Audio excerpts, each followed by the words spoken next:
Bienvenidos a todos una vez más. En un minuto nada más vamos a comenzar. Así que prepárense que ya comenzamos. Gracias.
Bueno, bienvenidos a todos nuevamente a una nueva conferencia de CalSIC. Vamos a comenzar, en este caso me presento, mi nombre es Cristian Torres, soy gerente de operaciones de CalSIC y voy a moderar esta conferencia que va a estar a cargo del ingeniero Néstor Bota.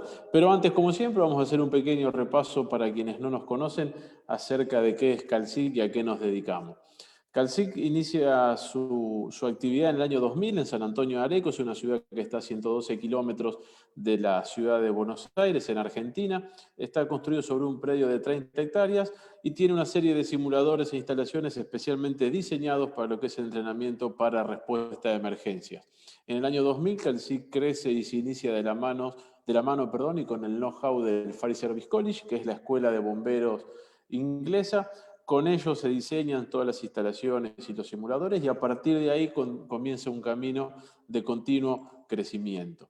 De algo que estamos realmente muy orgullosos es de nuestras certificaciones y los logros que hemos obtenido a lo largo de este tiempo. En principio somos una de las pocas empresas que tenemos la certificación de las normas ISO 9001, 14001 y 18000 y la OSHA 18001, perdón, gestión de calidad, gestión ambiental y gestión de salud y seguridad ocupacional. Eso hace que todos nuestros procesos estén auditados y estén cruzados por un sistema de calidad de mejora continua. Y por otro lado, y más relacionado al tema de la respuesta a emergencia, tenemos dos certificaciones internacionales. La primera es la que logramos en el año 2018 con TICS. Para quien no conoce TICS, es un centro de entrenamiento en Estados Unidos, precisamente en la ciudad de College Station, en Texas. Allí está el principal y más grande centro de entrenamiento del mundo, que es líder y pionero en entrenamiento para respuesta de emergencia, con más de 150 simuladores, y a donde concurren personas de todo el mundo, principalmente en las escuelas que se realizan en el mes de julio de bomberos industriales, municipales, bomberos urbanos, y tanto en español como en inglés. TICS tiene un sistema de representantes en el mundo, en distintos países, conocidos como centros de aprendizaje cooperativo, los cuales pueden emitir certificación internacional TICS. CalSIC es uno de ellos y por lo tanto muchos de nuestros cursos, en este mundo virtual que nos toca este año, tenemos un curso de sistema de comando de incidentes que se desarrolló, se envió a TICS, TICS lo evaluó, hizo las observaciones que correspondían, hicimos los ajustes y ese curso tiene certificación CalSIC y certificación TICS, con un diploma que viene directamente de Estados Unidos y reconocido en todo el mundo. Por otro lado, tenemos la certificación de Williams. Este año pudimos lograr a principio de este año un acuerdo con Williams. Williams, para quien no conoce, es la empresa pionera también a nivel mundial en lo que es el desarrollo, investigación, comercialización y extinción de incendios industriales con equipos de gran caudal. Incendios de tanques y ese tipo de situaciones, sobre todo relacionadas con la industria del petróleo, tienen en Williams su principal actor a la hora de extinguir un incendio. CalSIC logró un acuerdo para que todo lo que es capacitación en Argentina con Williams, con certificación Williams, sea en CalSIC, a través de CalSIC, y es algo que, bueno, vamos a desarrollar este año en la pandemia, nos hemos visto cruzados por todo esto, pero por supuesto el año que viene, si Dios quiere, vamos a poder hacerlo. Pero bueno, Antes que nada, vamos a continuar y les quería comentar que tenemos en nuestro campus virtual, que sigue creciendo día a día con nuevos cursos. Tenemos el clásico de equipo de respiración autónoma, tenemos el curso de operación avanzada de extintores portátiles, que un poco está relacionado con la conferencia de hoy y que trata de llevar la técnica de extinción de un equipo de un extintor portátil un poco más allá, ¿sí? Analizar un poco más en profundidad cómo tiene que ser esa técnica y aprovechar al máximo el extintor que tengamos. Luego también tenemos curso de rescate y extinción de incendios estructurales, un curso de 6 horas, también virtual, con todo lo que hay que saber para ese tipo de incendios. Tenemos otro de introducción al rescate con cuerdas, donde se ven todos los conceptos y la teoría mínima y necesaria para comenzar o para ser parte de un equipo de rescate con cuerdas. Y también tenemos un acuerdo, un convenio con la Fundación Emergencias, que es una fundación que depende de la empresa Emergencia, que se dedica a la respuesta de emergencias médicas en la ciudad de Buenos Aires y en todo el país. Con ellos desarrollamos todo lo que es referido, por supuesto, al área médica, al área del trauma. Y tenemos un curso avanzado de primeros auxilios, que este es nuevo, este es uno de los últimos, que está destinado, bueno, como lo dice el título, a los primeros auxilios, pero destinado también a cualquier persona, bomberos, brigadistas, cualquier persona del ámbito domiciliario de la oficina que quiera hacer un primer auxilio. Este es el curso que necesita para tener esos primeros conceptos de la primera respuesta en caso de una emergencia médica. Y luego tenemos el curso de trauma prehospitalario, que va un paso más allá, que está orientado a lo que son los bomberos, enfermeros y todos los que son los respondedores de emergencias médicas, que amplía con la evaluación del paciente y las técnicas de inmovilización, cuándo utilizar una tabla espinal, cuándo sí, cuándo no. Todo eso está en el curso de trauma prehospitalario. Así que esos son los cursos que tenemos por ahora en el campus virtual y que vamos a seguir ampliando. Se está desarrollando el de incendios industriales 1 y también de rescate vehicular 1, que en esta semana y la otra ya estará disponible. Bueno, como ya todos están perfectamente acostumbrados, ya están todos con el audio silenciado y el video apagado. Acá en el caso de las preguntas vamos a seguir exactamente igual. Yo voy a leer las preguntas y se las voy a pasar a Néstor. La única diferencia es que lo vamos a hacer en el momento. Es decir, usted hace una pregunta, cuando Néstor hace una pausa, yo transmito la pregunta para no salir del tema y siempre estar en el contexto de la pregunta. Así que cualquier duda que tengan por el chat, no duden en preguntar, que yo se lo voy a transmitir a Néstor. Muy bien. Vamos entonces al tema que nos reúne, que es la primera parte de esta conferencia de Néstor Bota, que es de agentes extintores limpios, parte 1. Sí, para presentarlo, después Néstor hará sus presentaciones, pero Néstor es ingeniero mecánico, es graduado en ergonomía e ingeniería laboral, tiene una amplia experiencia como responsable de higiene y seguridad, se destaca en la red Proteger y el Ministerio de Trabajo y Seguridad Social de la provincia de Santa Fe. También es docente universitario y de prestigiosas instituciones educativas. Así que bueno, yo no hablo más, ya hablé suficiente. Lo que voy a hacer es que, bueno, quien no se haya presentado en el chat, por favor que se presente, que diga quién es, que ponga de dónde nos está escribiendo. Lo mismo la gente que nos está siguiendo por el Facebook, que nos salude y que nos diga de dónde nos están escuchando. También voy a leer preguntas desde el Facebook, así que también quienes estén ahí nos pueden escribir. Pero bueno, yo voy a dejar de compartir mi pantalla, voy a empezar a llamarlo a Néstor, a ver, que lo tengo que habilitar.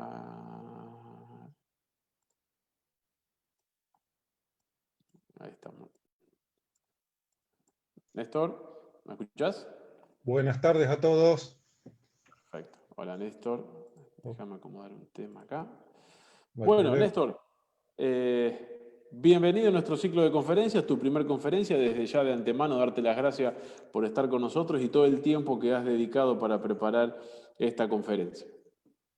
No, gracias a ustedes por invitarme y es un placer poder participar y colaborar. Perfecto. Entonces, Vamos a los bifes. vamos a los bifes, como bien dijiste.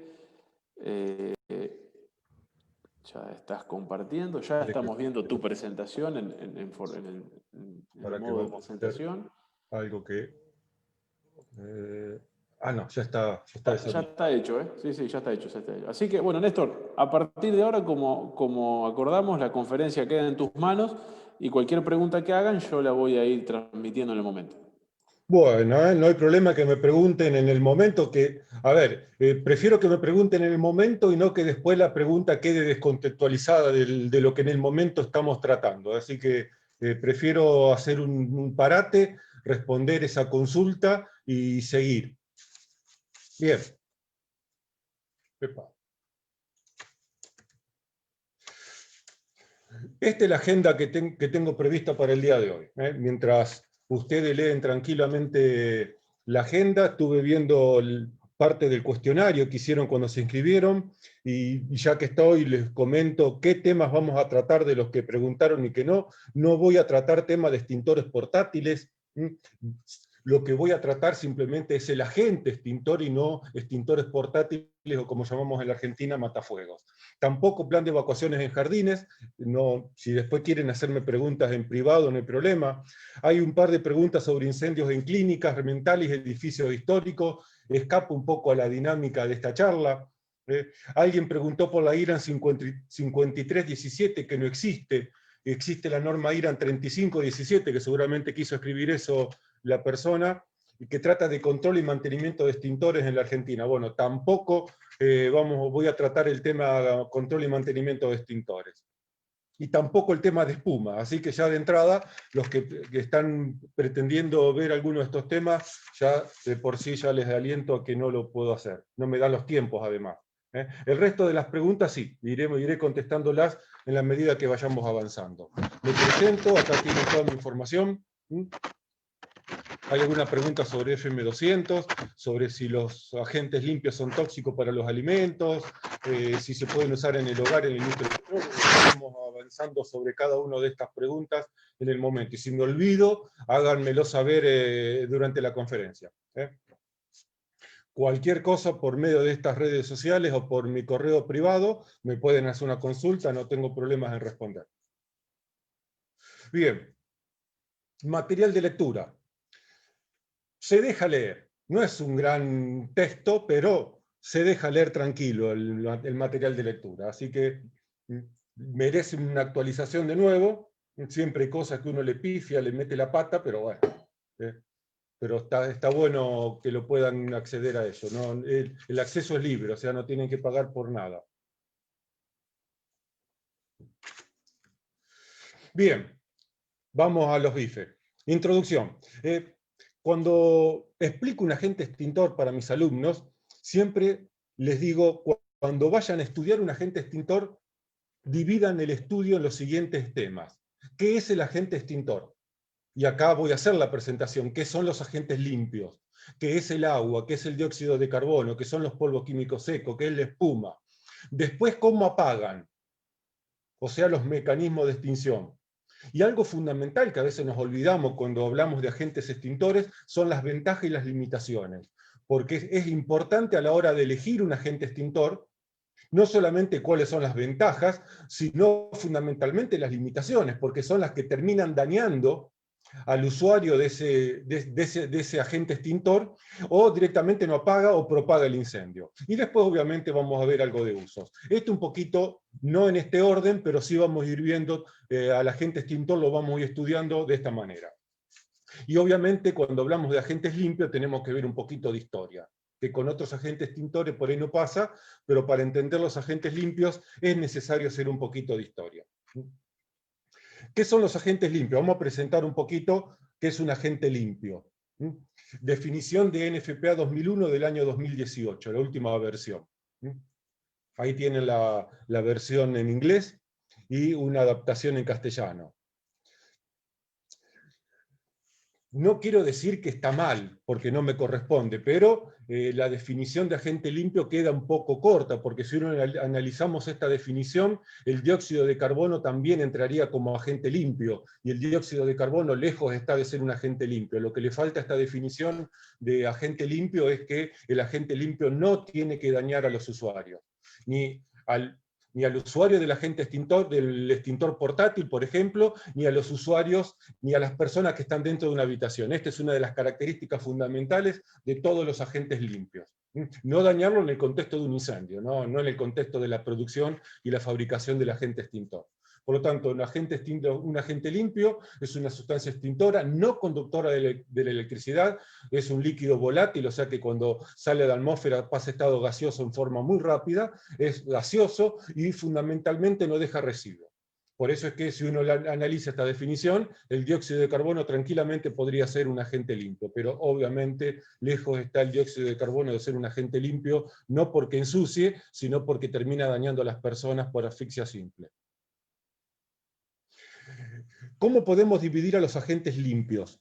Hay dos grandes grupos, los que son gases inertes y los que son los agentes halogenados, a los cuales también los podemos dividir en los que son los halones, los viejos halones y los haloscarbones. Esto es la división que podemos hacer de los agentes limpios. Y ahora vamos un poquito a la historia, las etapas históricas de los agentes limpios para entender qué está vigente, qué se usa, qué no se usa, qué se usa en instalaciones críticas, qué estamos usando en la actualidad, etc. Bien, la primera etapa, son fechas aproximadas obviamente, va más o menos de 1900 a 1950. A mediados del siglo pasado. Podemos denominar esta etapa como los halones tóxicos, dentro de los cuales se destaca el tetracloruro de carbono, el halón 104. Estos son agentes tóxicos prohibidos en nuestro decreto nacional de seguridad y higiene en el trabajo.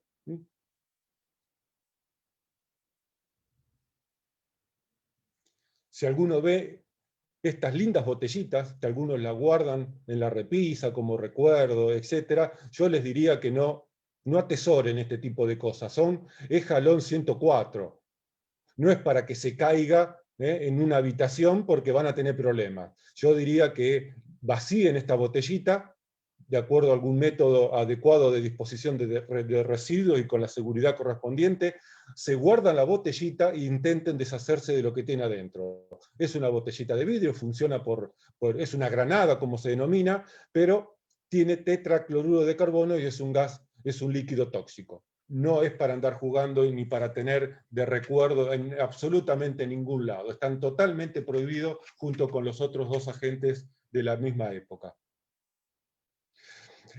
Antes de 1900 vamos a hacer un poco de historia, antes de 1900 aparece el halón 104, ya para 1910 se empiezan a usar en agentes extintores, y en 1917 empiezan a aparecer los primeros efectos sobre las personas. 1919, 1920 aparecen las primeras muertes por tetracloruro de carbono, así que si tienen esta botellita, deshágansela porque van a tener una fatalidad en la familia, o en el ambiente de trabajo o donde lo tengan. En 1920 aparece el 1001, el bromuro de metilo, también tóxico, pero un gran agente extintor y se dedicó básicamente al uso de buques y aviones durante la Segunda Guerra Mundial. Para 1920 también aparece el halón, el 1011, que es el clorobromometano, que sustituye el bromuro de metilo. Ya para 1950 aproximadamente, ya UL demuestra la toxicidad de los agentes, de esta etapa de agentes extintores, ya se empieza a investigar nuevos agentes extintores, y ya para más o menos 1950, esta etapa de los agentes extintores, de lo que podemos llamar tóxicos, se dejan de usar. Primero porque afectan a las personas, a los usuarios. Segundo, porque ya en esta época los polvos químicos secos empiezan a tomar relevancia.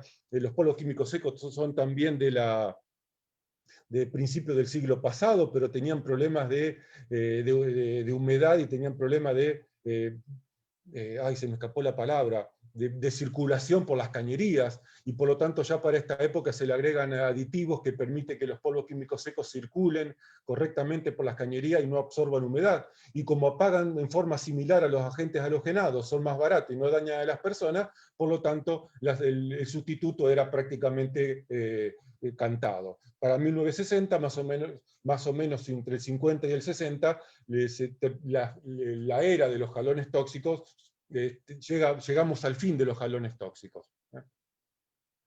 Y aparecemos con la segunda etapa de los halones, que son los del tipo CFC. 1301, el 2402, el 1202 y el 1211. Los nombres ni los pienso decir, porque ya bastante me cuesta hablar del tetracloruro de carbono como para andar diciendo bromo, trifluorometano, ¿no? Es un trabalengua los nombres de estos halones.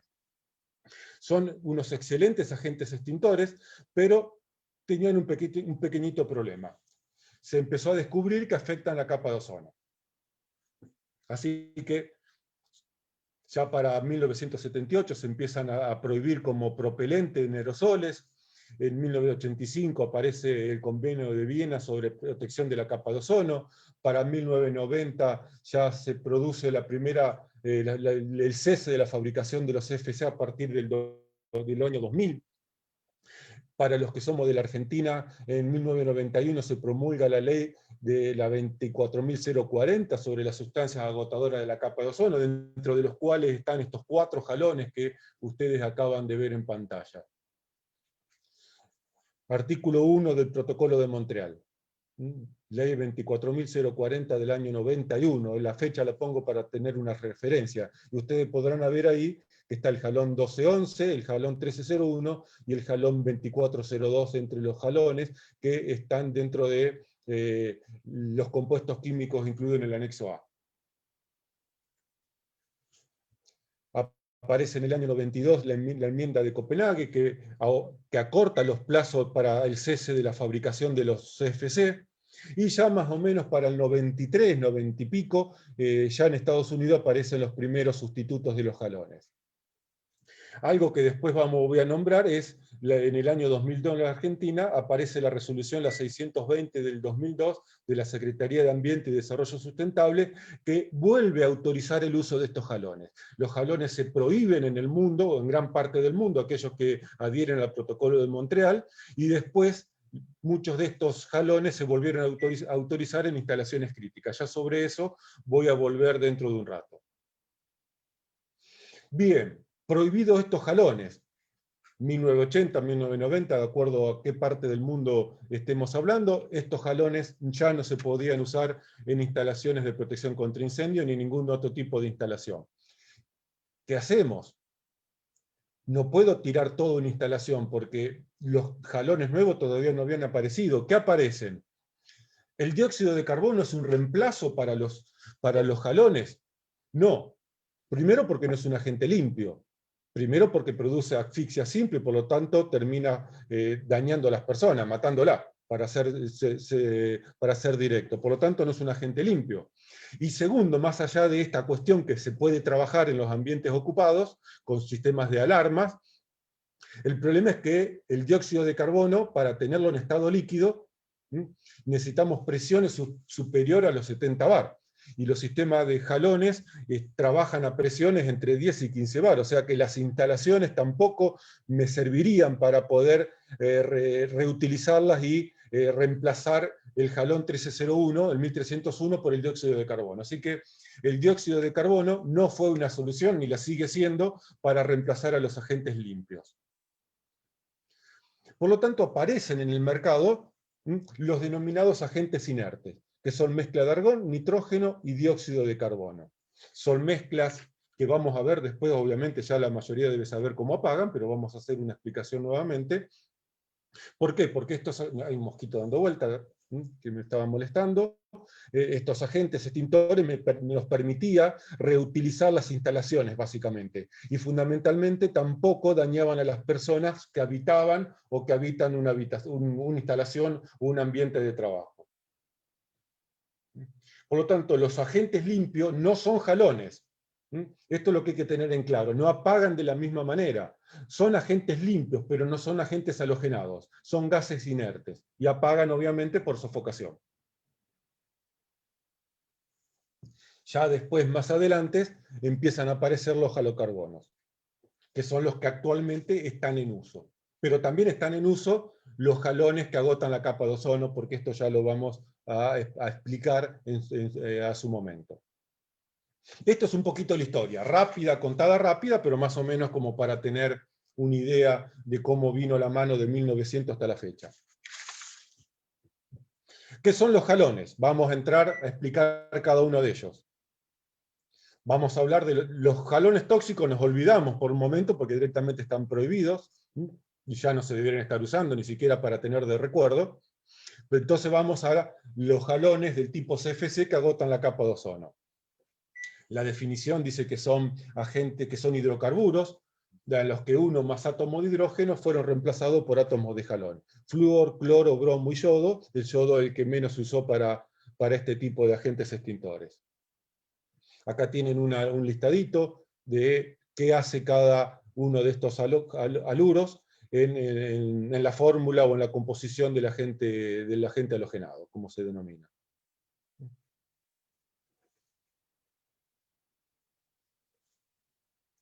El cloro y el bromo son aquellos que tienen mejor capacidad aumentan la capacidad extintora, pero también aumentan la toxicidad del agente extintor. Así que ahí está un poco la disyuntiva, ¿no? Aparentemente la relación entre la toxicidad y la capacidad extintora está totalmente relacionada. Mayor eficacia de extinción, aparentemente uno puede concluir que se vuelven más tóxicos. ¿Cómo se identifican los halones?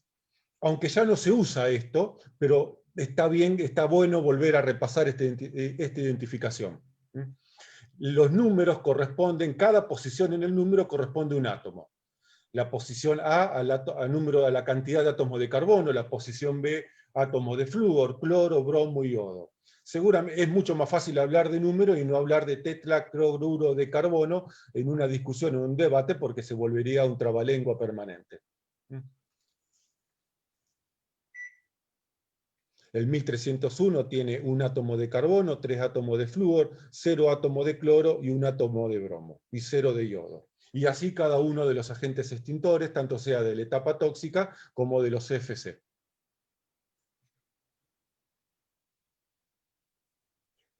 Característica de los agentes halogenados o los halones. Algunos de estos eran líquidos volátiles, otros gases licuados, no fueron, bajo punto de ebullición. Fíjense que el 1301, el 2402 tiene un punto de ebullición de 47 grados centígrados, o sea, es un líquido que sale a la atmósfera y se transforma muy rápido en gas. Y tienen en la última columna los calores de latente de evaporación. Fíjense, el agua, 540 kilocalorías por kilogramo, el dióxido de carbono, 138, y estos halones obviamente tienen una capacidad de absorber calor muy baja. No es posible comparar la capacidad de absorber calor de estos agentes extintores con el agua. Esto un poco para recalcar que estos agentes no apagan por enfriamiento. Aunque absorben calor, su función no es apagar por enfriamiento, por absorción de calor. Néstor, Sí. tengo una pregunta que quedó de un cachito antes, Sí. que es la siguiente. Dice, en el caso de los inertes, desplazan oxígeno o aire respirable y también dañaría a las personas. Sí, pero no. O sea, en teoría están diseñados para que permitan, eso todavía no lo llegamos a ver, pero viene bien la pregunta, están diseñadas las fórmulas para que permitan un nivel de oxígeno entre un 10 y un 12%. O sea que, obviamente, si la formulación de ese agente inerte no está bien hecha, podría llegar a dañar a una persona. Pero en general, las fórmulas están diseñadas para que permitan un nivel de oxígeno entre un 10 y un 12%, y con eso, más allá de que obviamente no es lo ideal para respirar, pero nos permite una evacuación del ambiente donde se está haciendo la descarga. Bien, No sé si perfecto, Néstor. respondí. Vamos a ver qué nos dice quien preguntó, a ver si quedó respondida. Cualquier cosa te Bueno, aviso. dale. Bien. Presentado que son los agentes inertes, que son los halones, ahora que son los halocarbones. Los agentes halogenados que actualmente están en uso. ¿Qué dice en FPA 2001? Agentes que como componente primario tiene uno o más compuestos orgánicos y que poseen elementos como el flúor, cloro, bromo y yodo.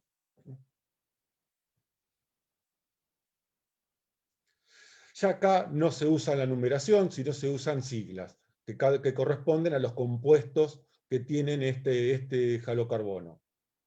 Entonces se los conoce como HFC, HCFC, y bueno, ustedes están viendo acá las siglas con que se denominan cada categoría o cada grupo de halocarbón.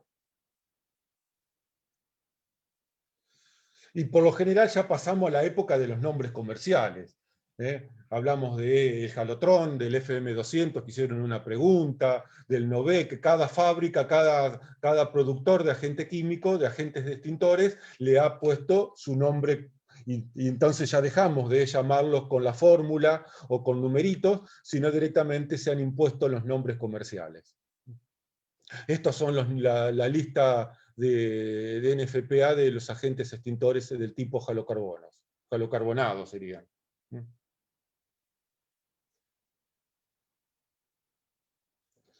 Estoy haciendo la presentación de cada uno de ellos y después vamos a hablar un poquito más, más adelante sobre la toxicidad y ese tipo de cuestiones.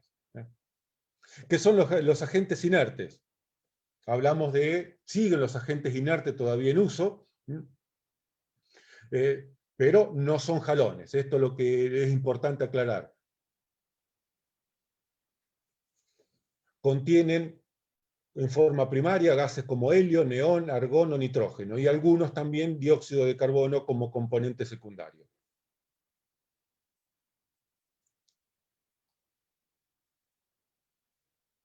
Son 4 las mezclas que se usan. La 541, nitrógeno, argón y dióxido de carbono, en las proporciones que ustedes están viendo en pantalla. El 01, que es 100% argón. El 100, que es solamente nitrógeno. Y el 55, que es mitad nitrógeno y mitad argón. Obviamente los porcentajes de descarga, aunque obviamente uno en una atmósfera de 100% de nitrógeno pierde la vida por asfixia simple, al igual que con argón, los porcentajes de descarga están diseñados o se deberían diseñar para que permitan un porcentaje de oxígeno en el ambiente de descarga, especialmente en los sistemas de descarga automático y de inundación total, entre el 10 y el 12% como máximo. Entonces ya también acá aparecen, en vez de utilizar la denominación LIG 541, se lo conoce como Inergen. Cada país seguramente debe tener su agente inerte preferido, el que más impone en el mercado. Pero en definitiva, todos contienen los mismos agentes. Argón, nitrógeno, dióxido de carbono, etc. Bien. Los halones yo dije que estaban prohibidos, que se prohibieron cerca de la década del 90 porque afectaban la capa de ozono. Pero la ley tuvo un artículo, que es el artículo 7, que decía que después de cumplido el 5º año de vigencia de la presente ley, se podían permitir el uso de agentes extintores en ciertas instalaciones. Y para eso en Argentina salió la resolución 620 del 2002. En ese momento no era Ministerio de Medio Ambiente, sino era una Secretaría de Ambiente y Desarrollo Sustentable. Entonces autorizó el uso de los jalón 1301, el 1202, el 1211 y el 2402 para instalaciones denominadas consideradas críticas. Entonces, estos jalones que en su momento fueron prohibidos y que seguramente hoy es muy difícil conseguirlos, solamente se pueden estar usando en instalaciones consideradas críticas. ¿Qué es una instalación crítica? Aeronaves, comerciales o militares, vehículos militares, buques navales, centros de comunicación, centros de datos, instalaciones delicadas, buques, sala de terapia intensiva, quirófano. Bueno, este es un resumen de aquellas instalaciones consideradas críticas. El tema, ¿dónde conseguir estos jalones? Ahí está la cuestión. Bien. Una rápida presentación de lo que son los agentes limpios, tanto sea los tóxicos, los halones, los gases inertes y los halocarbonados. Ahora bien, ¿cómo apagan? Esa es la idea, entender cómo apagan y entender bien la diferencia, que no es lo mismo un halocarbón que un agente inerte, porque si no nos van a vender gato por liebre. Y para eso yo me tomé el trabajo de preparar la explicación de la reacción química en cadena, porque es importante entender la reacción química en cadena para entender cómo apagan los halones, y es importante entender cómo es el mecanismo de sofocación para entender cómo apagan los agentes inertes y poder hacer una comparación teórica entre ambos, ¿no? Porque la forma de apagar tiene que ver con estos mecanismos. Bien, la reacción química, la combustión es una reacción química de óxido-reducción que se produce a alta temperatura, alta bla bla bla bla bla bla, pero la reacción química se da en la mezcla, básicamente. Ahí es donde está el combustible con el comburente. Ahora, ¿cómo aparece la reacción química en cadena? O la reacción en cadena. Yo le puse química para no confundirla con la caída de las fichitas de dominó, que no es lo mismo. La bibliografía que he podido acceder a leer habla de que la reacción química en cadena es una reacción intermedia entre que empiezan los reactivos a reaccionar en esta reacción química de óxido-reducción y terminan en los productos finales de la combustión. Dióxido de carbono, monóxido, calor, agua, humo, gases, etc. Por lo tanto, la reacción química en cadena es una reacción de un estado intermedio. Es una de las tantas reacciones químicas que se producen en el interior de la combustión, o se presupone que sucede así. Yo soy ingeniero mecánico, como pudieron ver en la presentación, o sea que esto, para mí una molécula son dos engranajes con grasa al medio. Y así intento entender la química. No soy químico, así que mi explicación es bien mecánica. Pero ayuda y colabora a entender la reacción química. Esto es una molécula. Perdón. Esto es una molécula estable, una molécula hipotética. A esta molécula la afecta una fuente de calor, y después de un tiempo y de que llegado a un nivel de temperatura, esta molécula se rompe en lo que se denominan radicales libres, que nada tiene que ver con la política. Una de las características de estos radicales libres es que son extremadamente inestables. Y como toda aquella situación que es inestable en la naturaleza, va a tender rápidamente a estabilizarse. Y por lo tanto, estos radicales libres, que son muy activos, van a buscar estabilizarse. ¿Cómo lo hacen? Bien, ¿cómo se estabilizan? Un radical libre puede aparearse, como se denomina, van a buscar el par, aparearse, estos radicales libres buscan aparearse, va a tomar otro electrón ajeno, otro radical libre, y se va a conformar como una molécula estable. Pero lo que genera la reacción química en cadena, yo a mis alumnos se lo explico de otra manera, acá como estoy en una conferencia no puedo, pero la manera que tienen estos radicales libres de propagarse y de propagar la combustión y de ser la reacción química más importante del proceso de la combustión, es que un radical libre se encuentre con una molécula estable, y por lo tanto este radical libre le robe un átomo a esta molécula estable, transformándose este radical libre en unión estable y transformando esta molécula en un ion inestable. Y por lo tanto, esta nueva molécula que se va a transformar en un radical libre va a ser la que va a terminar propagando y la que va a ser multiplicador de radicales libres. No sé si más o menos se entendió en forma mecánica la explicación de la reacción química en cadena. Por lo tanto, van a haber agentes extintores que van a conformarse en un placebo para el proceso de la combustión. Acá tienen un ejemplo de una reacción química en cadena. Si no se entendió, lo vuelvo a explicar, y si se entendió, genial. Bien, ahora voy a explicar el proceso de sofocación, que es bastante sencillo. Rangos de inflamabilidad, límite inferior y límite superior. Para que haya una combustión, la mezcla inflamable tiene que encontrarse en lo que se denomina el rango de inflamabilidad. Si por cualquier circunstancia nos vamos por debajo del límite inferior y por encima del límite superior, podemos considerar que la combustión cesa. Termina el proceso de la combustión, aunque los combustibles puedan quedar calientes. Por lo tanto, eso es la cuestión de la sofocación. Los elementos que sofocan por lo general no enfrían. Y lo que hacen es simplemente ¿Mm? Evitar que ingrese el aire a la zona de la mezcla combustible, pero no enfrían. Un dato muy importante, tampoco enfrían los jalones, pero ya vamos a ver algo de eso. La sofocación mueve el punto de la combustión dentro del rango de inflamabilidad por encima del límite superior de inflamabilidad, porque excluye el aire de la zona de la mezcla. Podemos decir que los agentes que tienen por característica sofocar, como el dióxido de carbono, por ejemplo, que funciona desde el punto de vista de la mecánica de la extinción, igual que los gases inertes que estamos viendo, es cambiar el gradiente de presión dentro de la zona de la mezcla.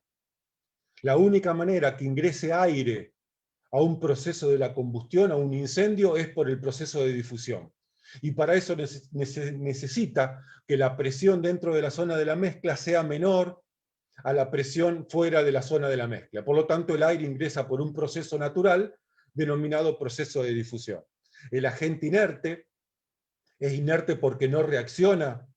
No es inerte porque es bueno, es inerte porque no reacciona con el combustible, no reacciona en este proceso, en esta reacción química de óxido-reducción, que es la combustión, y por lo tanto, cuando le estamos tirando un gas inerte a la zona de la mezcla, a la combustión, invierte el gradiente de presión. Para que un gas se pueda expandir, su presión tiene que ser mayor adentro que afuera. Y por lo tanto, mientras existe esta descarga de gas inerte en la zona de la mezcla, el aire no puede ingresar a la zona de la mezcla, y sin aire, sin comburente, no hay combustión. Fíjense entonces la diferencia entre cómo apagan los agentes halogenados a cómo apagan los gases inertes. Podemos decir que los agentes halogenados van al ADN de la combustión, van a intervenir en lo más íntimo, en lo más adentro que puedan intervenir en el proceso de la combustión, que es la reacción química de la combustión. Mientras que aquellos agentes extintores, tanto que enfríen como que sofocan, intervienen en el proceso exógeno, intervienen desde afuera. Y por lo tanto, por eso que los agentes halogenados capturen radicales libres y corten la reacción química en cadena, eso explica por qué tienen semejante velocidad de extinción, que no es comparable a la velocidad de extinción, por ejemplo, del agua, o no es comparable a la velocidad de extinción de los agentes inertes. Muy bien. Yo voy explicando, y ustedes, si tienen alguna duda, me van diciendo, porque yo le doy a la explicación. Entendido entonces, en forma sencilla, los dos mecanismos de extinción, vamos a explicar cómo extinguen los agentes limpios. Los halones, tanto sean los tóxicos, que apagaban igual, como los del tipo CFC, cortan la reacción química en cadena. O sea, los halones generan dentro de la combustión un gas, ay, se me escapó la palabra, perdón. Un placebo, sí que podemos decirlo en términos simples, un inhibidor. Los agentes halogenados son un inhibidor para la reacción química en cadena. En vez de los radicales libres reaccionar con el oxígeno, van a reaccionar con con este inhibidor, y por lo tanto reducen la velocidad de la reacción química en cadena, y por lo tanto cortan la combustión, pero no enfrían. Así que esto hay que tenerlo en cuenta. Los halocarbonos. Los halocarbonos, estamos hablando de los halones compatibles con la capa de ozono, los halones compatibles con el medio ambiente. También cortan la reacción química en cadena. Acá depende mucho de la clase de halocarbón que estamos hablando. No todos apagan igual, pero sí la mayoría de ellos apagan cortando la reacción química en cadena. También la bibliografía habla que estos halocarbonos se enfrían. Todavía me cuesta entender cómo es que enfrían, si tienen... no enfrían de la forma que enfríe el agua, eso es lo que hay que dejar en claro. Porque tienen un calor latente de vaporización extremadamente bajo, además muchos de ellos son gases, así que un gas en general tiene poca capacidad de absorber calor. Pero sí lo que pude leer y hasta donde logró entender mis pocas neuronas que funcionan en este momento, es que reducen la velocidad de la reacción. A eso va cuando dicen que los halocarbonos, la bibliografía habla de que los halocarbonos se enfrían, reducen la velocidad de la reacción química de óxido de reducción. Perdón, la velocidad que se están produciendo los radicales libres. Y por lo tanto, como la reacción química en cadena es muy sensible a la temperatura, cuando la temperatura de la reacción química en cadena se reduce, estamos reduciendo la tasa a que se reducen los radicales libres y por lo tanto estamos cortando también el proceso de combustión. Hasta ahí logré entender. Seguramente me tomará mucho más tiempo lograr entender el trasfondo de por qué la bibliografía y los fabricantes de halocarbonos dicen que sus agentes extintores se enfrían también. Lo que me queda claro es que no enfrían de la misma manera que enfría el agua. Enfrían de otra manera. Los agentes inertes. Yo siempre voy ubicándolos en las etapas históricas para que lo puedan entender y visualizar. Sofocan. Y por lo tanto acá está la enorme diferencia. Mientras los halones y los halocarbonos intervienen en lo más íntimo, en lo más adentro posible de la reacción de óxido-reducción, de la reacción química de óxido-reducción, los agentes inertes sofocan. Y también esto explica por qué cuando uno tiene que instalar agentes inertes necesita también mucha cantidad. En comparación, me olvidé de poner una figura que tengo sobre los rendimientos volumétricos de ambos. Pero bueno, para agentes inertes se necesita por lo general mucho mayor cantidad de agente extintor que cuando hablamos de halones o halocarbonos. Ventajas.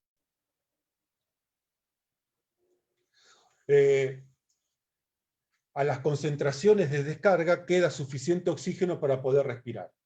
Tampoco para quedarse a vivir adentro, pero sí permite que en un ambiente de trabajo donde hay personas y se hace una descarga del tipo de inundación total, las personas puedan salir sin ningún tipo de problema, porque además no afecta la visibilidad como sí hace muchas veces el dióxido de carbono, y además descarga ningún nivel de ruido interesante. No aptos para riesgo eléctrico, no conductores de la electricidad, al menos en instalaciones de baja tensión, o sea, hasta 1000 voltios. Ya a partir de ahí no descargaría un extintor manual, me quedaría a mirarle y a sacar foto nomás. No dejan residuos, el dióxido de carbono tampoco deja residuos, pero estos tampoco dejan residuos, se transforman, llegan, igual que el dióxido de carbono, llegan a la zona de la combustión en estado gaseoso, y por lo tanto no dejan residuos. No dañan lo que apagan, y esto es quizás uno de las ventajas más importantes, junto con que no dañan a las personas, son una de las ventajas más importantes que tienen. ¿Por qué? Porque su alta velocidad de extinción, salvo los gases inertes, que no tienen una velocidad de extinción que sea compatible con las de los agentes halogenados, si estamos hablando de instalaciones de alto valor, entonces yo en mi Ferrari, que tengo acá en la cochera del edificio donde vivo, le saqué el polvo químico seco y le puse un agente halogenado. Pero bueno, es porque tengo una Ferrari. Y en el yate que tengo acá en el río, también. No voy a descargar en el yate un polvo químico seco, porque obviamente me largo a llorar. Prefiero que se me prenda fuego el yate.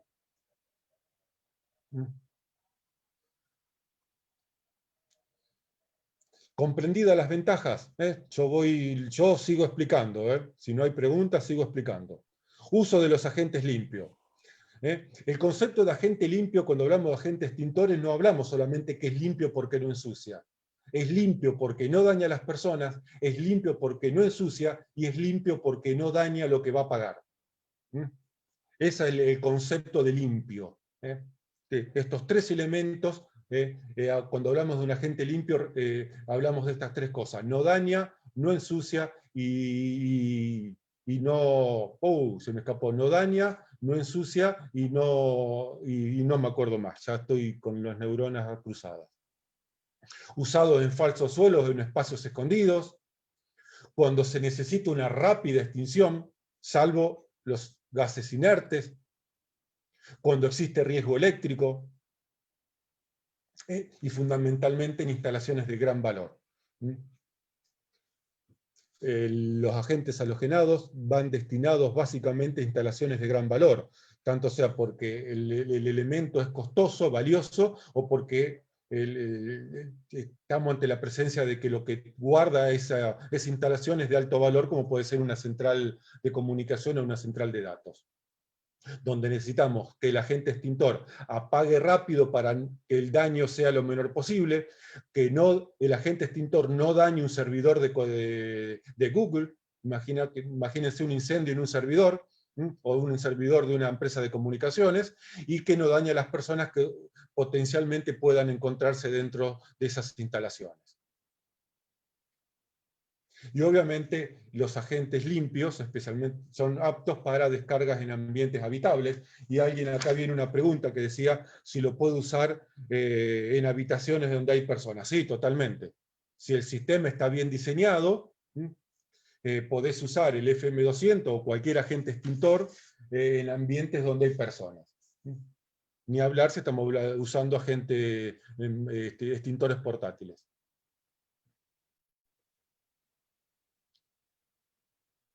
Aplicaciones, bueno, ya son las conocidas: centros de datos de telecomunicaciones, datos informáticos, transformadores, buques, instalaciones petroleras,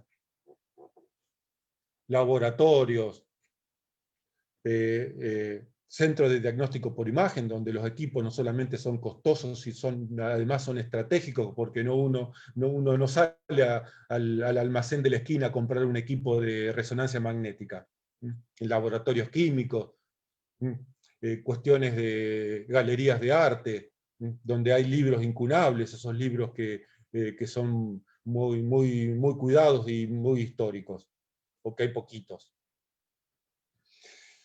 Es muy lindo entender las ventajas de los agentes extintores, pero fundamentalmente cuando seleccionamos un agente extintor para un determinado riesgo, necesitamos entender las limitaciones, porque acá se nos mueren las personas, no apagamos o propagamos un incendio. Y por lo tanto las limitaciones de los agentes limpios no son aptos para fuego clase K.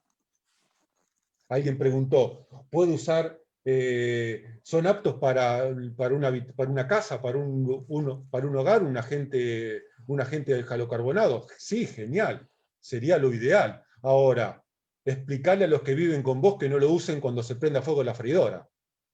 Es el único problema. Néstor, ¿me escuchás? Sí. Hay una pregunta justo relacionada con esto y dice, el problema puede ser el costo, ¿verdad? En un caso de domiciliario.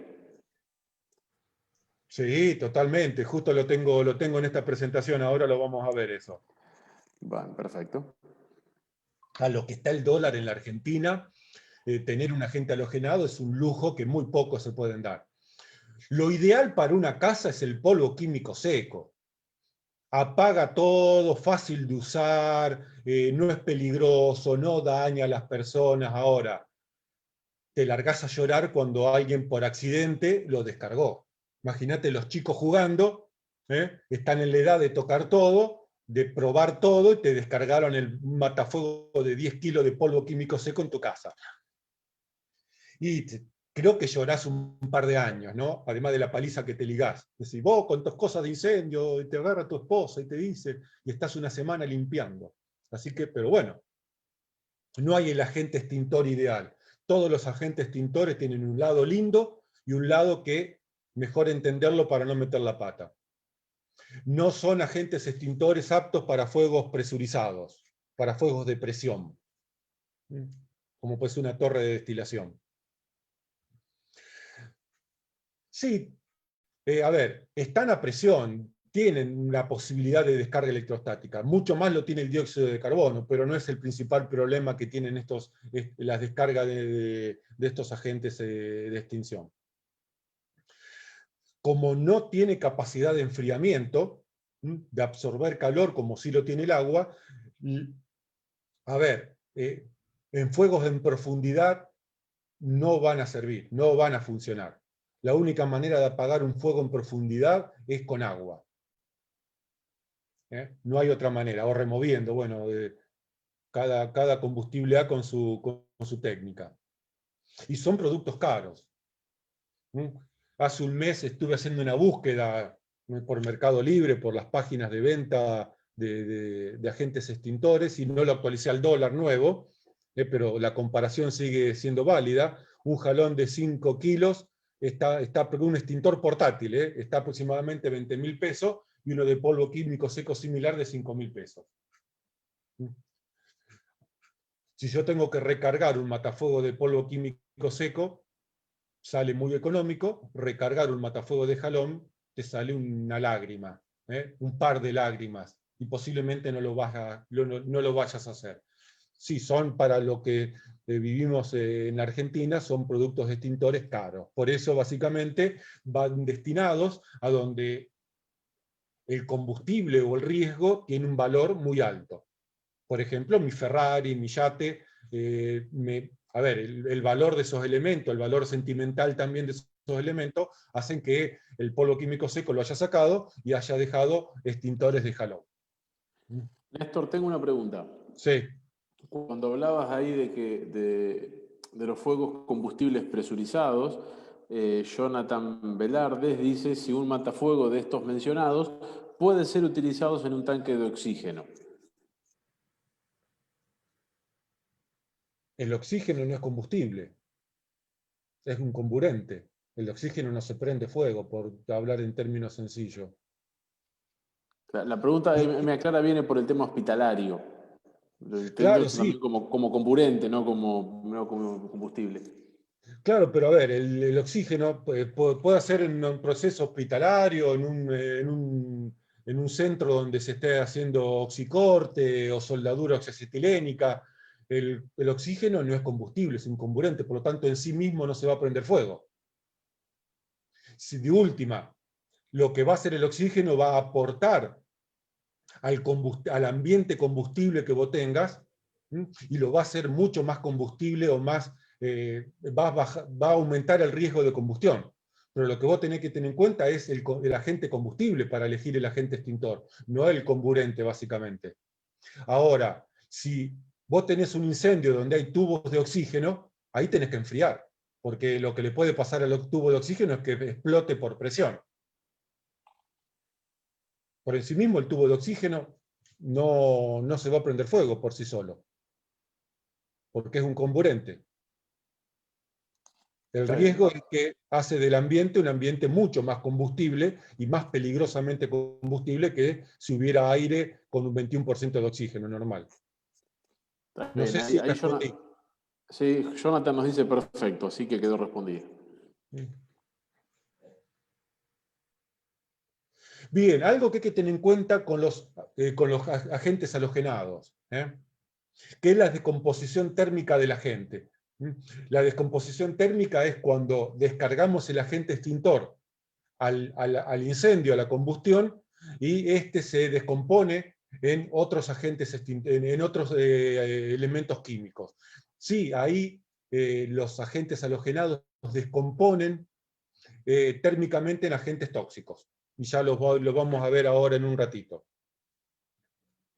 Eso es lo que hay que tener con mucho cuidado. Ambientes no ventilados, hay que tener mucho cuidado en ambientes no ventilados, básicamente por la descomposición térmica que pueden sufrir. En general, el agente halogenado están diseñados para que no afecten al usuario del matafuego, por llamarlo, o del que está habitando ese lugar, pero sí lo van a hacer los elementos que descomponen térmicamente con la combustión. Entonces, apago, salgo, ventilo y entro. Y no sirven, no son aptos para todo este listado de sustancias que ustedes están viendo en pantalla. No los voy a nombrar, cada uno de ellos, no son recomendables.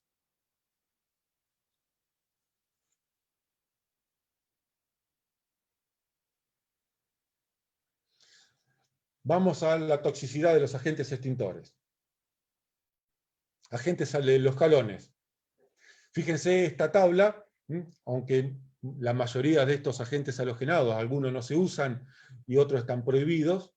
Fíjense la segunda columna, dice la concentración aproximada, la concentración letal de los vapores de este agente halogenado y de los vapores de descomposición. Y como referencia, la primera fila está el dióxido de carbono. Miren, el 1301, 800.000 partes por millón para que se transforme en una concentración letal, y 14.000 partes por millón para que sus vapores que descomponen térmicamente se transformen en letales. El 104, miren el 104, ¿por qué es tan tóxico? Miren, 300 ppm de los vapores descompuestos térmicamente se transforman al ambiente en un ambiente letal.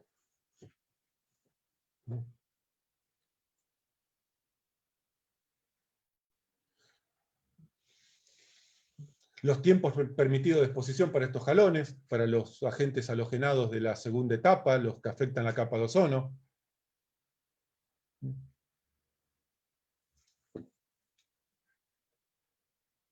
Hasta 7% de descarga de concentración volumétrica permite unos 15 minutos de exposición.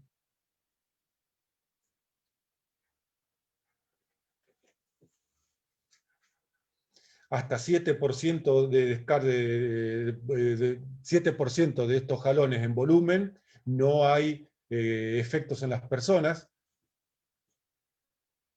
Entre un 7 y un 10% hay experimentos de mareos y hormigueo. Y descarga superior al 10% del 1301, que fue el más usado. Se acentúa el mareo.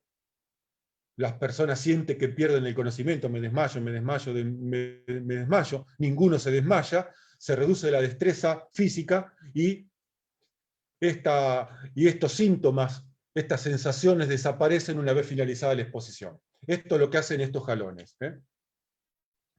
Obviamente, cuando hablamos de toxicidad, y cuando uno lee cuestiones de toxicidad relacionadas a incendio, está hablando de la toxicidad en ambientes de incendio, no está hablando de que son porcentajes a tener en cuenta en la producción de este agente extintor, o en el que hace una recarga permanente de extintores portátiles. Estamos hablando de descargas en ambiente como agente extintor.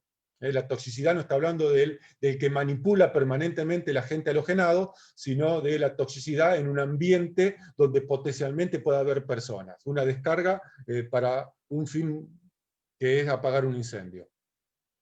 Néstor, sí. Tengo una pregunta justo de este punto y tengo otra que no está en este punto, pero también te la voy a transmitir. Preguntan si el porcentaje de habitación. ¿Cómo? No se escuchó. Preguntan si el porcentaje es en volumen de la habitación. Sí, para descarga sí. Para descarga, inundación total, sí. Bien, perfecto. Y otra pregunta de Carlos Balado a través del Facebook dice: en la resolución de la Superintendencia de Riesgo del Trabajo, referida al teletrabajo, exigen que se entregue al empleado un extintor de 1 kilo de FM200. ¿Qué opinás al respecto? Genial. No, la verdad tengo que ser sincero, no leí la resolución no me la acuerdo, no es que no la leí, no me acuerdo de la resolución de teletrabajo de la superintendencia, que ya tiene varios años, pero me parece genial. Bien, respondido entonces. Pero depende, está bien, en cuestiones de teletrabajo hay un mini centro de datos en tu casa. Lo ideal sería un jalón. Lo más fácil es un polvo químico seco, pero después tienen que mandarte la empresa de limpieza. ¿Sí?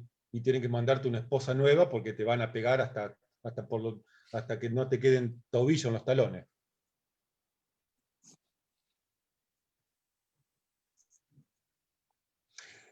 NFPA dice que hay que evitar cualquier exposición innecesaria a los agentes halocarbonados y a su producto de descomposición térmica. Dice que hay que evitar exposición innecesaria. No es para hacerme un sándwich de agente halogenado, ni es para hacer un fernecito con agente halogenado. Son agentes tóxicos si uno los manipula y si uno los ingiere o los inhala. Estamos hablando de toxicidad en ambientes de extinción de incendio. Acá tenemos la tablita de las concentraciones. La segunda columna habla de la concentración letal, la dosis letal 50, el no a él, que es la concentración donde no se observa ningún efecto fisiológico o toxicológico en las personas, y el lo a él, donde se observan mínimos efectos en las personas. Supuestamente las descargas no deben superar estos valores.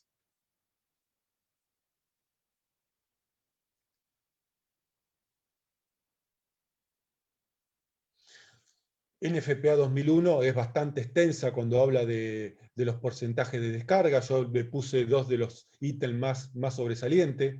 Dice que en ambientes normalmente ocupados no debe en ningún caso excederse una descarga, una exposición mayor de los 5 minutos.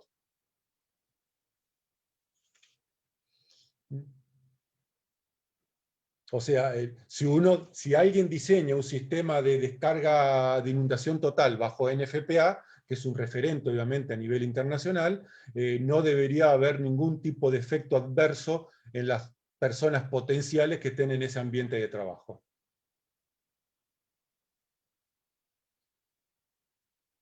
Los agentes inertes producen asfixia simple por la reducción del nivel de oxígeno. Y por lo tanto están diseñados, como dije hace un rato, para que la concentración de oxígeno no sea inferior al 10%. Y lo que hay que tener en cuenta, que una de las ventajas de los agentes inertes, por ejemplo, es que no descomponen térmicamente.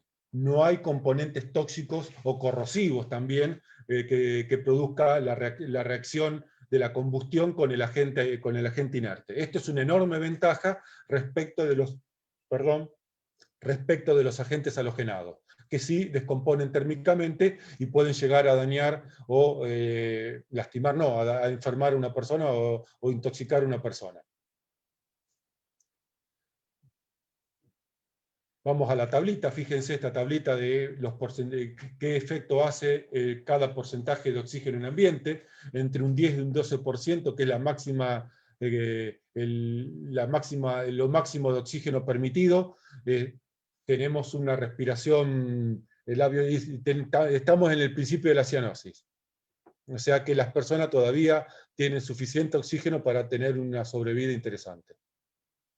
Y que puedan evacuar, básicamente esa es la idea.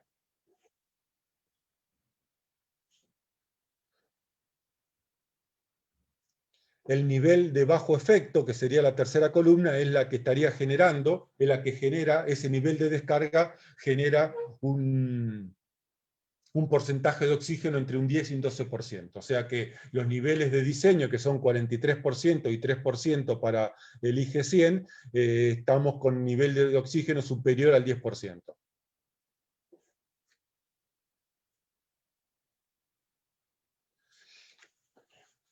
Y ya estamos terminando, vamos a lo que son bancos de jalones. El banco de jalón está relacionado con la resolución 620, que permite la reutilización o el uso de estos jalones que afectan la capa de ozono, los CFC, para instalaciones consideradas de uso crítico. Repasamos las instalaciones de uso crítico. En el 2004 salió una resolución conjunta, la 349, de la Secretaría de Comercio, de Industria y Comercio, y la 954 de la Secretaría de Ambiente y Desarrollo Sustentable, que crea en el INTI, Instituto Nacional de Tecnología Industrial, el Banco Nacional de Jalones. ¿Qué es el Banco de Jalones? Es un sistema para guardar el jalón, es un banco de jalón del 1301, solamente es el banco de jalón para el jalón 1301, 1301. Es para permitir guardar este jalón, no descargarlos al ambiente y permitir su comercialización posterior donde la legislación, en este caso, lo permite en la Argentina. Por lo tanto, el banco de jalones, ¿qué permite? Justificarnos ante los organismos internacionales que estamos cumpliendo con el protocolo de Montreal y con las normativas a las que adherimos en materia de reducción de la capa de ozono. Evitar en teoría, aquellos que han estado haciendo cambios de agente extintor de matafuegos o de instalaciones fijas de agentes halogenados, no deberían haberlo descargado a la atmósfera, sino deberían haberlo llevado a este banco de jalones. Por lo tanto, el banco de jalones es para evitar que el jalón se descargue libremente a la atmósfera. Y cuando no existía el banco de jalones, supuestamente el que le hacía el mantenimiento y la recarga debería haber guardado ese producto, devolvérselo a su propietario para que éste disponga o lo disponga como residuo peligroso. Esa es la teoría. Y con esto hemos terminado y les agradezco a Calcic y a Arturo la invitación a la charla. ¿Preguntas, dudas, palos? Bien, Néstor, tengo un par de preguntas que han ido sucediendo y que las dejé para este momento, que ocurrieron recién. Jonathan Velardes pregunta si los incendios generados por los grupos electrógenos que funcionan en forma trifásica, si estos extintores halogenados tienen efectividad. Él hace foco en la alta tensión, ¿no? Si hay algún límite. A ver, repetime la pregunta. Los incendios generados por los grupos electrógenos que funcionan en forma trifásica, ¿estos agentes extintores halogenados tienen efectividad? Yo le amplié lo trifásico, le pregunté pues, si es que por un tema de tensión, si hay un límite de energía en la cual funcionan. A ver, no existe un agente halogenado. A ver, en materia de agentes extintores, aquellos que son para riesgo que son riesgo eléctrico, tienen una tensión donde existe donde el agente extintor, por explicarlo en términos simples, se vuelve conductor de la electricidad. No son absolutamente aislantes eléctricos. Tienen un límite. En este caso no recuerdo bien cuál es la tensión de disrupción eléctrica de los agentes halogenados, pero si estamos hablando de una instalación de 380 voltios, no debería tener problema desde el punto de vista de la parte eléctrica. Ahora, como yo siempre le explico a mis alumnos, cuando hablamos de instalaciones de media tensión para arriba, por lo general, especialmente en instalaciones manuales, yo no descargaría un agente extintor en forma manual a una instalación de media tensión para arriba, de 13,2 para arriba. Primero porque todavía en la Argentina no se están ensayando los matafuegos, los extintores manuales para tipo C. Se ensayan los A y los B. El riesgo C no se está ensayando, así que en realidad no sabemos bien si son realmente aislantes o no de la electricidad. No sé si respondo. Para media y alta tensión, la teoría dice que hay que usar instalaciones fijas, no extintores manuales. El extintor manual es para sentarte arriba, sacar el celular y empezar a sacar fotos. Yo de mi parte no descargaría un extintor manual en una instalación de media tensión. El riesgo es muy alto. Bien, perfecto. Néstor, No hay sé una si pregunta. respondí. Para mí Ahora, vale más la vida de la persona que un transformador. bien, ahí Jonathan nos va a decir si contestaste o no. Germán Gusukuma pregunta, ¿cuándo se deberían dejar de usar los extintores de Halo Clean? No sé si, a ver si, El Haloclean es una marca. por eso, Es, ¿qué necesitaríamos para ver a Germán que nos amplíe la pregunta? si mal no recuerdo, el Haloclean está dentro de un halocarbono. Si mal no recuerdo en este momento, porque estamos hablando de una marca. Bien, perfecto, Si, Néstor. si estamos hablando de un halocarbono, están permitidos. entran dentro de los requisitos de mantenimiento y control de extintores, tanto sea instalaciones fijas como instalaciones manuales. Ahí pregunta, ahí amplió Germán, son los HFCB 123, me escribe. Sí, están permitidos. O sea que no se deberían dejar de usar. No. Los que no se. A ver, tampoco los jalones, los FC se están prohibidos. Están permitidos en instalaciones críticas. Eso es lo que quise dejar en claro. Por ahí no sé si fui lo suficientemente claro. Los únicos jalones prohibidos son los jalones tóxicos. El 104, el 1001 y el 1011. Después el resto están todos permitidos. Lo que pasa, los CFC, el 1301, el 2402, el 1211 y el otro que no me acuerdo, están permitidos pero solo para instalaciones críticas. Bien, Néstor. Y tengo dos preguntas que no van al tema de la conferencia, pero ya que salieron te las voy Dale. a transmitir. Primero, Rome Gallardo pregunta, ¿qué agente extintor, desde el Facebook, qué agente extintor puedo utilizar para fuegos con pólvora o pirotecnia? Esto surgió después que vos dijiste que estos no servían.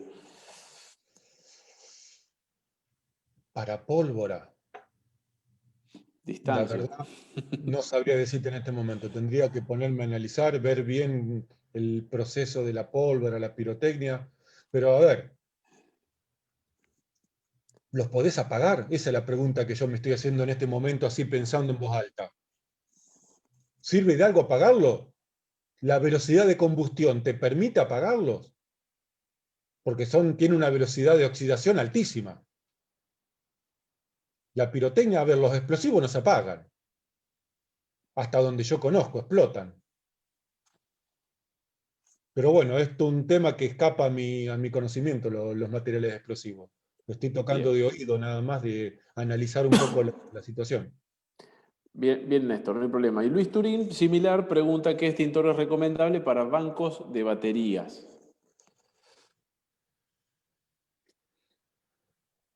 Banco de batería, ahí tenés problema con el hidrógeno, si no mal no recuerdo, ¿no? Acá nos dice que pertenecen a subestaciones eléctricas que aseguran equipos en centrales eléctricas. Sí, sí, sí, sí. A ver, yo no usaría polvo químico seco, por empezar. A ver, sí podés usar polvo químico seco, pero después tenés un problema serio con las instalaciones, por el nivel, por la capacidad dañina que tienen los polvos químicos secos. El polvo químico seco es muy económico, muy fácil de usar, pero tiene un nivel, no es un agente limpio, corrosivo, sucio, etcétera, etcétera. Ahora, si tu idea es solamente apagar, usa polvo químico seco. Si tu idea es apagar y poder reutilizar rápidamente las instalaciones, usa dióxido de carbono o usa algún agente halogenado. En descarga, yo utilizaría descarga, como se dice, sistemas automáticos de descarga. Está bien, Néstor. Acá pregunta si no dio resultado el polvo ni CO2, pero bueno, recién lo acabas de mencionar. Así que Luis nos va a decir si la respuesta está acorde. Mientras, yo ya he respondido y leído todas las Espera que preguntas. están leyendo, dicen, no dio resultado el polvo ni el dióxido de carbono, se formó una bola incandescente. Ah, está bien, no era no era una pregunta, sino un comentario. ¿Y, ¿Y por qué una bola incandescente con dióxido de carbono si no reacciona el dióxido de carbono con las baterías? Vamos a hacer una excepción a la regla. Luis, si podés, te voy a compartir y le vamos a dar la posibilidad a él y ya Sí, después dale, dale. cerramos para que nos cuente en vivo. Ya te estoy pidiendo que actives tu micrófono y tu cámara si querés y podés y nos cuentes un poco a ver qué pasó y ya con él cerramos. Luis, ahí está Luis, Hola, buenas tardes.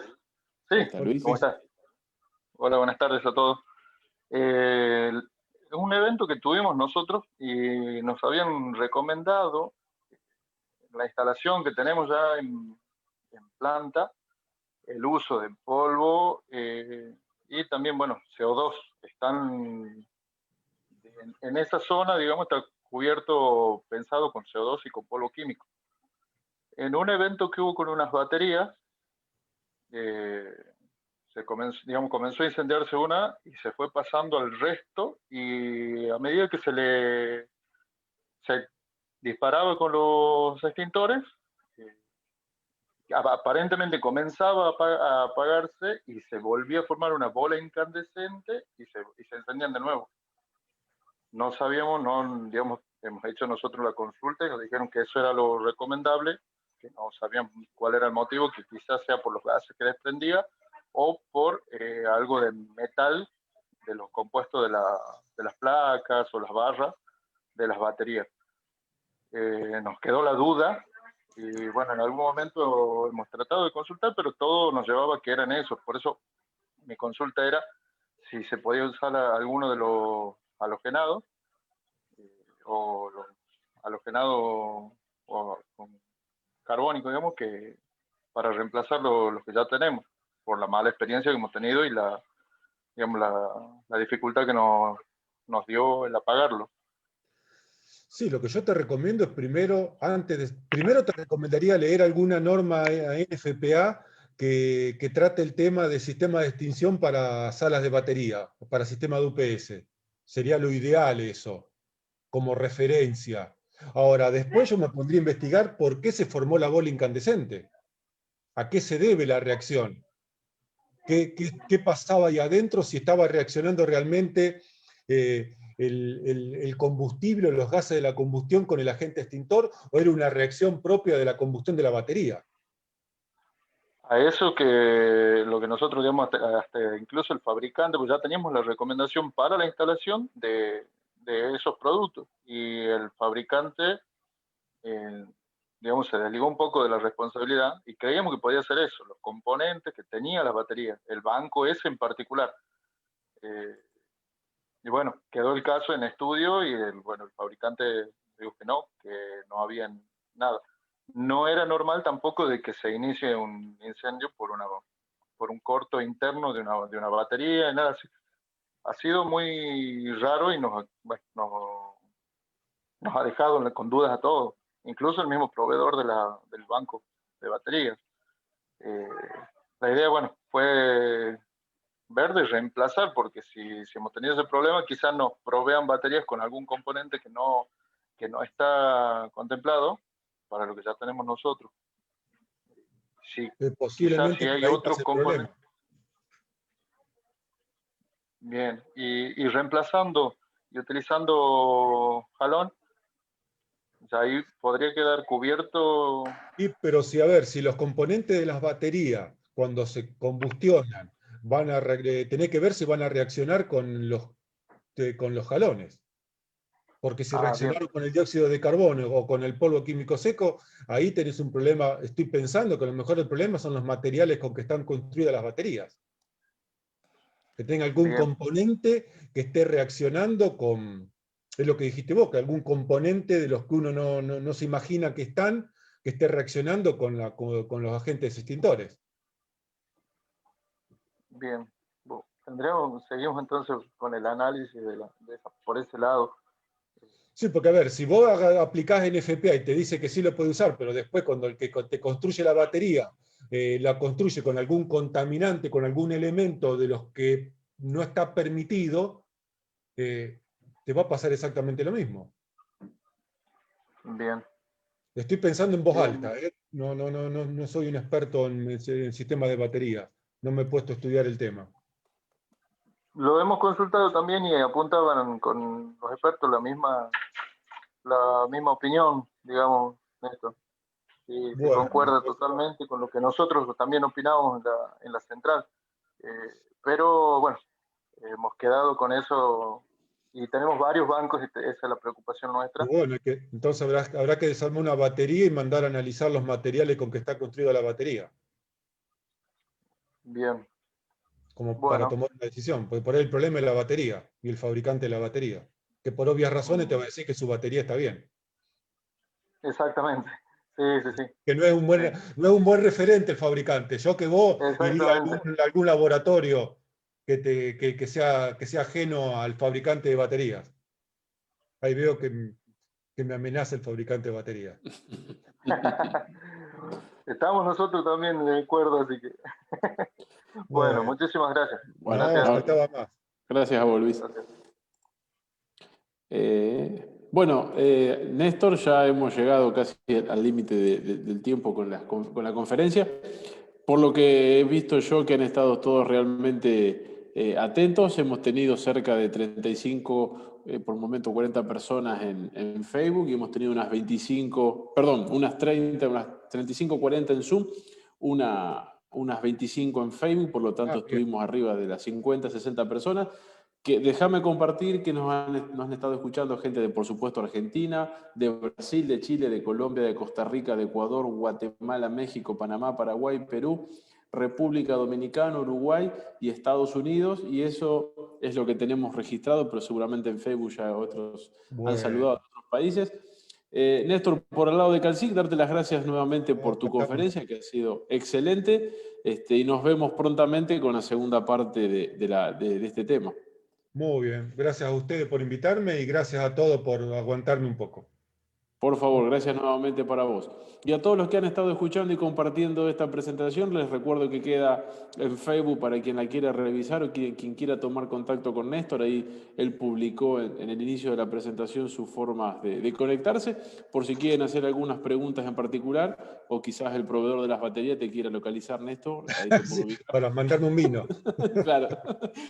Pero bueno, gente, nos vemos entonces en la próxima conferencia. Estén atentos a nuestras redes sociales. Allí publicaremos la nueva fecha que también será, Néstor, un martes a las 6 de la tarde. Creo que es si nos quieren meter la pata, creo que es el 10 de noviembre. Pero ya lo van a ver publicado. Así que muchas gracias para todos y nos vemos en la próxima. Bueno, nos estamos viendo. Muchas gracias.